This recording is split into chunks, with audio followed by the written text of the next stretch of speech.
Want to introduce ourselves. I'm Rob Taylor. You've talked to me on the phone a few times. Sitting at the other side of the table is Brad Rich and Tim Jennings, both members of our planning board.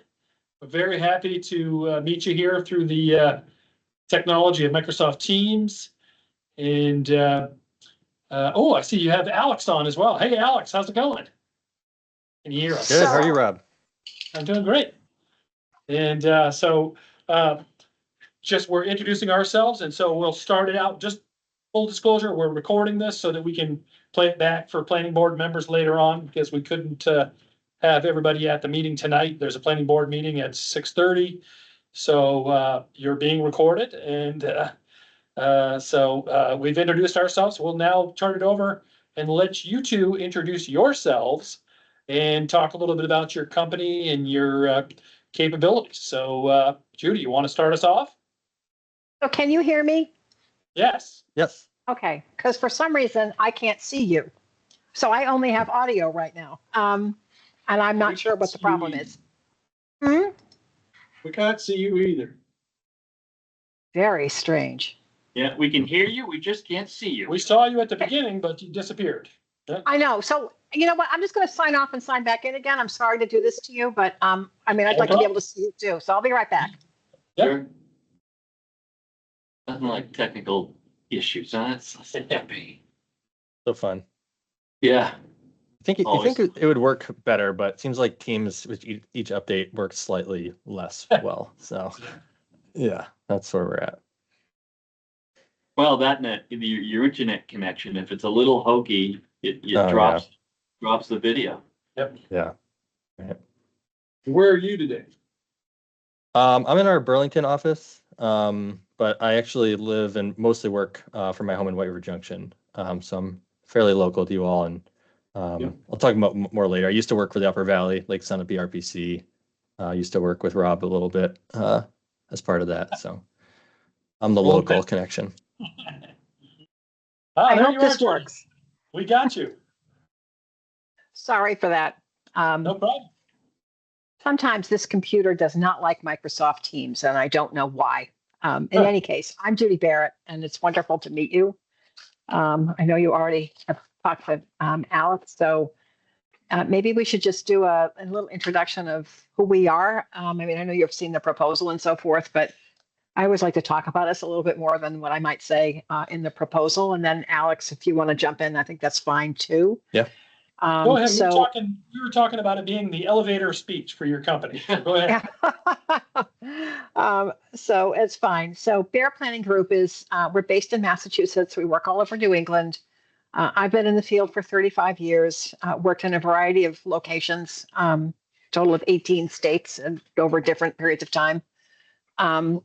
My firm has 12 staff. We do a lot of work in basically three main areas: comprehensive planning, zoning, and affordable housing. Those are kind of the areas that we're particularly well known for. Our staff work a lot in New Hampshire, in Plymouth and Berlin right now. We're extending our stay there to do some additional work. We recently started working in Hopkinton as well.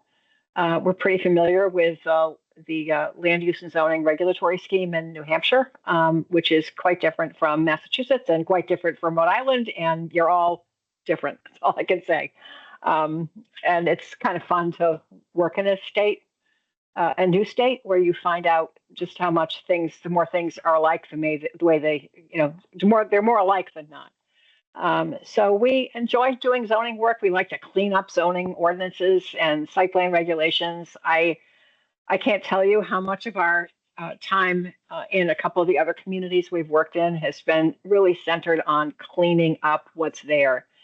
So a lot of towns hire us with aspirations to do some really cool things from a regulatory perspective, and that's exciting, and we want to encourage that. But we always look at, well, just functionally, how do the regulations work now? And you can add a lot of really cool ideas on top of an ordinance that's messed up and end up having difficulty implementing it. So we do a lot of cleanup and a lot of policy work as well in the regulatory arena. Alex, you want to jump in, even though I know they sort of know you? I'm Still going to give you the floor. Sure. Yeah. Well, I know Rob, I don't think I caught the names of the other folks on the call, so I want to get those at some point. But yeah, I'm Alex Belenz with SE Group. I'm an associate community planner here. I have about a decade of experience in the field, mostly working in northern New England. I'll say a little bit more about SE Group, and I'll talk a little more about myself as well. SE Group, we're about a 65-person company. We have an office in Burlington. We also have a presence out west in Colorado and in Utah. And our kind of broad focus as a company is working kind of like in the mountains and in like kind of northern rural regions. And so we have a communities planning practice that I work in where we focus on comprehensive planning, land use regulations, housing. And we also have kind of an outdoor recreation practice. So we think about how community and outdoor recreation intersect from a design perspective or even like an economic development perspective. And so a lot of our work in the Northeast is working with municipalities on comprehensive plans, zoning, housing studies, outdoor recreation planning efforts. And that has certainly shaped who we work with. Like we typically would not work with like a suburban community or a large city. We really focus on smaller communities that have kind of, the historic, New England Village Center surrounded by, rural expanse or have a connection to public land or natural amenities, natural resources, that kind of thing. That's our bread and butter. Some of our recent work, we recently wrapped up working with the town of Conway, New Hampshire on their master plan, did a follow-up housing study that was kind of taking a deeper dive into some of the housing strategies identified in the plan. And then we're hoping to work with them on a zoning update that will be coming through the HOP grant process following that. So we've enjoyed developing that productive relationship with them. Yeah, and we're working with towns like Mount Holly, Vermont, Lake Placid, New York, and some others currently on similar initiatives. I mentioned before, I used to work at the Upper Valley Lake Sunapee Regional Planning Commission for about 3 years. Got to know Rob pretty well. I'm still an Upper Valley resident in White River Junction, so I do know Enfield pretty well. Big fan of the rail trail going through there on my bike on that trail in the summer all the time. Yeah, and got to work with Rob on a couple things like the Scenic Byway grant we helped out with back in the day. Rob was on some of our committees that I staffed, so feel like I got the pulse, and I do read the paper. I know there's been a lot of planning and development activity in Enfield recently, big housing development and other things. So my role in this project is to provide kind of that local perspective as well as bring some of our community planning capacity to the project. Great. Nice.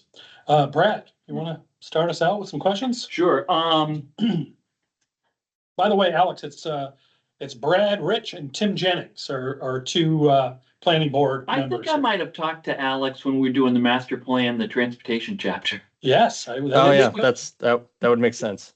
You and I last time. So yes. If that's true, nice to talk to you. Yeah, that is sounding familiar. Yeah, thanks. Yeah. Really a question for both of you. What is the right amount of public engagement and how do you go about it? You're probably going to find my answer a little bit frustrating because there's no one answer to that question. It's really about the community and its traditions. I think in communities that already have a well-established base of an engaged public, how you approach engagement in that kind of community may be very different from a place where people don't have great communication challenges or great communication vehicles, don't have a lot of sort of sense of engagement in the community. So we have to do sort of a little bit of diagnostic as to what are you doing now in terms of how involved is your community and the life of the town. It's not just about local government. It's about all the other things that make a community what it is. What are the available existing communication resources? So if you have a lot of different community organizations, which I find even in small towns, they do, sometimes it's best to kind of work through them and catch their members where they are. Everybody sort of wants the the milestone kind of big community engagement event. And you almost need to do that because it's sort of a milestone in the project. But my experience is that smaller group activities, interviews, tabling events, packages of engagement materials that we might provide to the town for that individual board members might do some engagement on their own and get to people that maybe don't come to a regular meeting. We really sort of tailor it, each engagement plan to how things are functioning in the community now. I mean, I would certainly say, and this is probably not, the best way to put it, but it's kind of my experience. You ought to know who goes to town meeting. Yeah. And you ought to make sure that, you reach those folks because they're the ones who are ultimately going to decide the fate of any zoning ordinance changes. So some towns I've worked with that are doing a major zoning overhaul almost run that like a political campaign. Yeah. Interesting. Yeah. Yeah, so in the second to last paragraph, your introduction, Judith, you talked about the audit of our existing regulations. And I just wanted to make sure you understood that in terms of the existing zoning ordinance organization, navigability, clarity, and consistency, we already know it's poorly organized, terrible to navigate, it's not clear, and it's very inconsistent. So we really want a brand new document, soup to nuts. Yeah. So you understand, yeah. Yes, I do understand that. I mean, typically what we do, I know it's messed up. We need to educate ourselves as to how messed up it is. I mean, I've looked at it. It's not pretty. But some towns want us to do anyway a formal audit because it's the public education piece for when people are now asked to endorse big zoning changes who don't know the ordinance the way you do. That document becomes an educational vehicle. In communities where there's already been a whole lot of chatter about how messed up the zoning is, sometimes we might cut directly to what I call a crosswalk. And we would do that anyway, even if we did a formal regulatory audit report. Crosswalk is, here's where stuff is now. Here's where it's going to go in the new ordinance. This is our proposal. Bless it or tell us you want us to change it. Because once we start drafting, we need to be clear about what the structure and organization is going to be. Otherwise, you run the risk of midway through having a lot of cross-reference mistakes. So we try to get the organization of the new bylaw or ordinance, I have to remember which state I'm in, the new ordinance down clearly before we start to draft. And we'll show you, here's where everything is now, and here's where we're accounting for it going. And if there's something new that needs to be added because it's not there now, we show that as well in the crosswalk. So you'll know what's coming in terms of structure. Okay. And I'll just add to that too, as consultants, we do have to spend the time to make sure we really understand where you're coming into this process. And so that we can meet you where you're at. So that's, like Judi said, there's an educational part of it for us, but there's also we have to understand for as far as that public communications piece and public education piece. I mean, this is technical stuff that you need to communicate to a general audience. Right. We have to be really kind of deliberate about how we do that in a process like this. So we want to be really clear about what do you have now? Where are we going? How are we getting from here to there? How does this relate to what you've been doing for your master plan work? Things like that.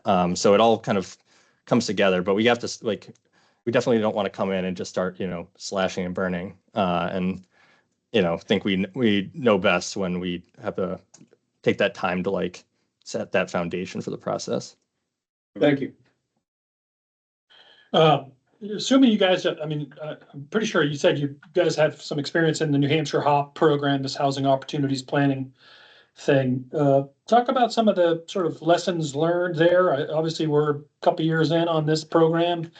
Tell us some good stories, I guess, anecdotes, whatever you want to share. We just want to hear what are some of your experiences in the New Hampshire HOP program and with other communities. So did you create a housing committee to work with you on phase one?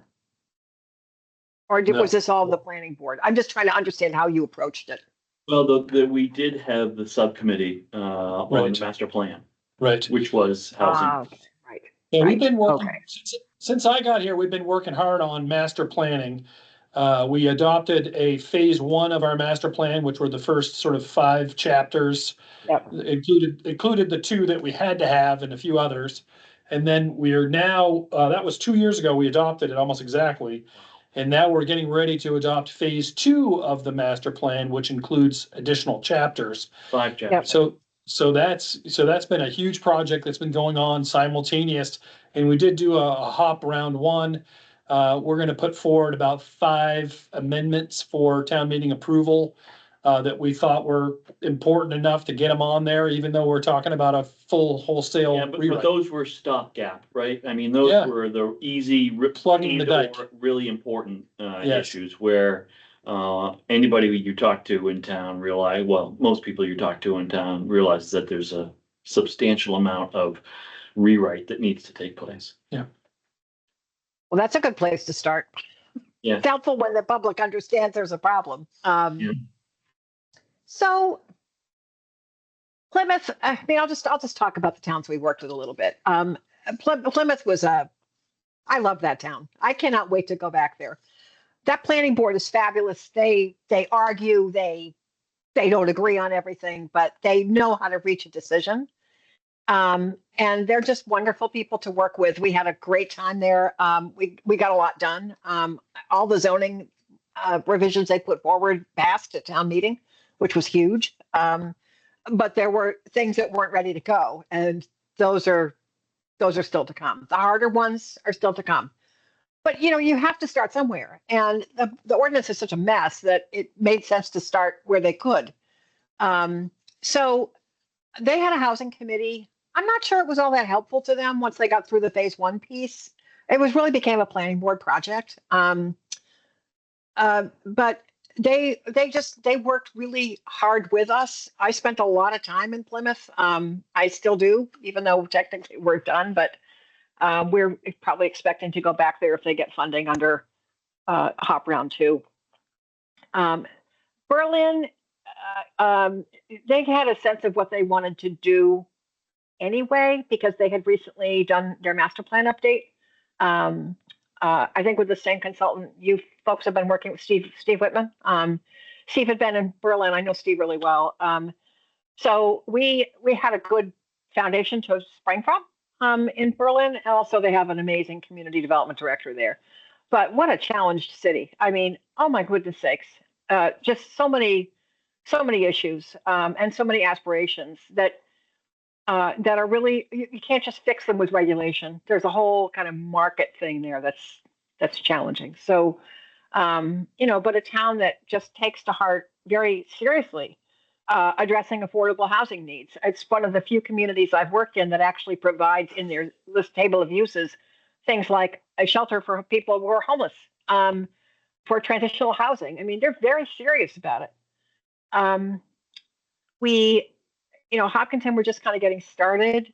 We worked in Lee. They were very delicately kind of walking through what they wanted to do and decided to just keep it small, but it worked for them. It was an ADU revision. And then Sandwich was the real surprise. They were determined that they were going to do something about supply. And so they've essentially eliminated single family only zoning in Sandwich as a result of the work that they did under the HOP grant. So you can do a 2-family home anywhere now in Sandwich, and that was not the case before. So I can tell you what I think really made the difference in some of these communities was the local capacity. It was the sense of understanding that it takes leadership. The consultants bring a technical expertise. We're fun to work with. We'll work with you on what we bring, which is that technical expertise. We're great with community engagement. We love it. Alex loves it. I mean, that's stuff we just love to do. But in the end, it's you guys have to lead your community to adopt some big changes that sometimes are scary to people. And I think the greater successes I saw were because someone had the guts to stand up and say, this is what we need to do, and here is why. Yeah. And that is something that comes from you, and we can try to help you develop that gutsy, stance if you need that help. Maybe you don't, maybe you're already there. But in the end, it's leadership. I don't care what kind of planning project I'm working on. It could be a comprehensive plan. It could be an economic development. I don't care what it is. Leadership capacity is key. Yeah. I would agree with that. I think that we saw that with the first 5 chapters on the master plan. A little bit different on, the zoning ordinances, but, yeah, for sure. I certainly, am right there with you on the same page. Any experience with, lakeshore, ordinance, districts, overlays, things of that sort? Yeah, we worked on one in Shrewsbury, Massachusetts, which shares a boundary with Worcester that is a great big long lake. And there are issues there. We worked on that with them. We worked on one in Webster, Massachusetts, which has this gigantic lake that I still can't pronounce. I think they just call it Webster Lake because nobody else there can pronounce it either. So we have had some experience with that. Yeah.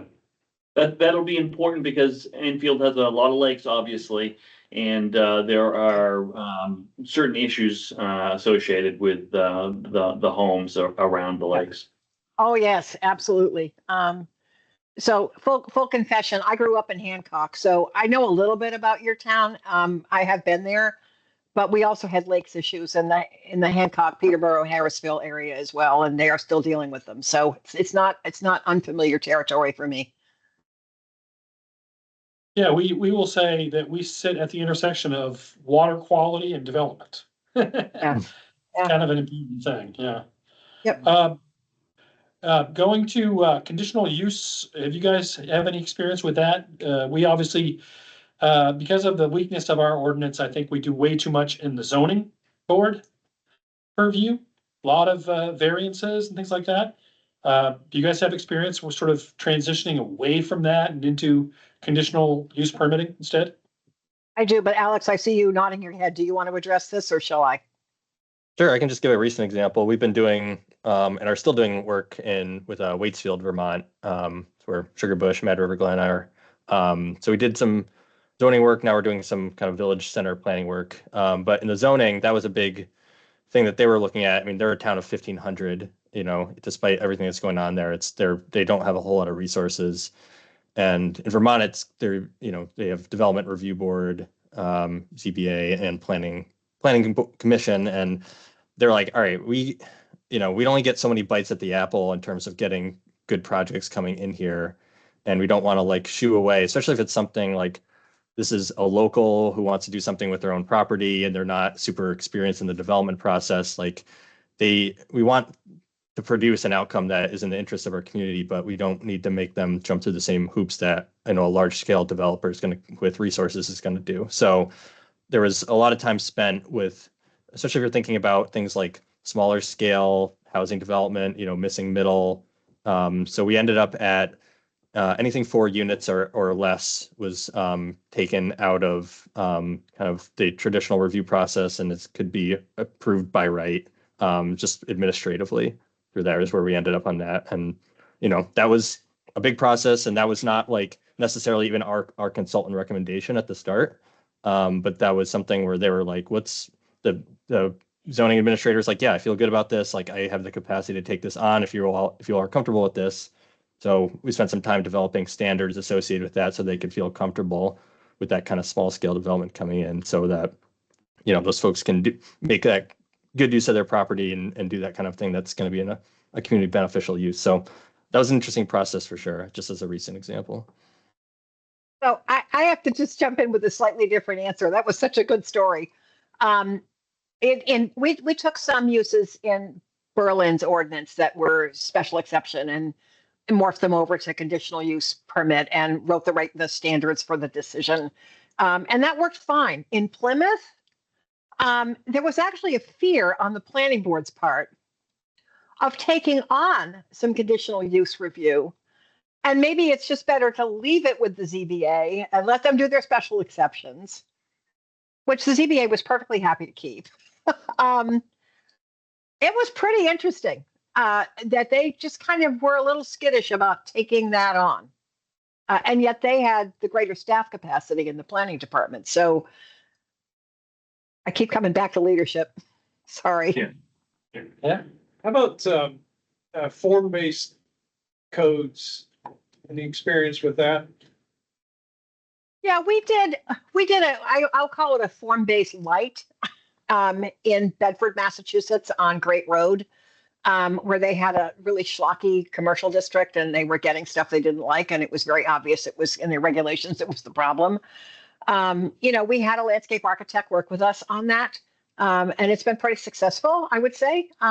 We certainly took away some barriers to good development and have inspired some nice projects there. I haven't done a lot of it, but I've done enough that I'm comfortable around it. Well, We did a form-based light in Andover, Mass too, for them. I'm sorry. our board isn't particularly keen on the idea. It's just, in fact, we're doing away with a feeble attempt at that, hopefully at this town meeting to change a section of our town, but it really didn't work for us. Yeah. Well, it's interesting to hear you say that because I've recently wrapped up some work with Medway, Massachusetts, where they had another consultant who I know well, and they're great people, who wrote a form-based code for their downtown, and it's not working. And I think one of the things I've seen, because I also have done a lot of work in Somerville, where they're sort of seen as the, father of form-based zoning in Massachusetts, is that you got to spend a lot of money to actually understand the design pieces that you need to build into that code. And if you do it on the cheap, you're going to get a code that's probably not going to work. And I have seen that in small towns. It's sort of like, oh, we got to have a form-based code, and they're wonderful, but you got to spend the money to do it right, or you're going to have problems. That's been my experience. Yeah, that's probably what happened our first time through. Yeah. Yeah, that's too bad. That's too bad. You guys have any questions for us? Use the last few minutes that we've got of our time to give you an opportunity to ask questions of us. Why wouldn't you hire us? Well, I'm sorry, what was the question? Why wouldn't we hire them? Why would you not hire us? Yeah, We like you. yeah, We do. what we've heard is great. I can't think of a reason why we wouldn't. Yeah. Well, we really appreciate you guys taking the time to respond to our RFQ and taking the time to come to this interview with us. And we will definitely be in touch with you. We hope you have a great holiday season. We're still waiting for decisions on our end to be made and so forth. So we'll keep in touch. Okay. In the meantime, have a great holiday season and a great month of December. And thank you for your time. It was great, great to talk to both of you. Thank Yeah, you. likewise. Thank you Thanks so so much. much. All Good to right, see you, take Rob. care. Take Bye-bye. care. Bye-bye. Stop recording.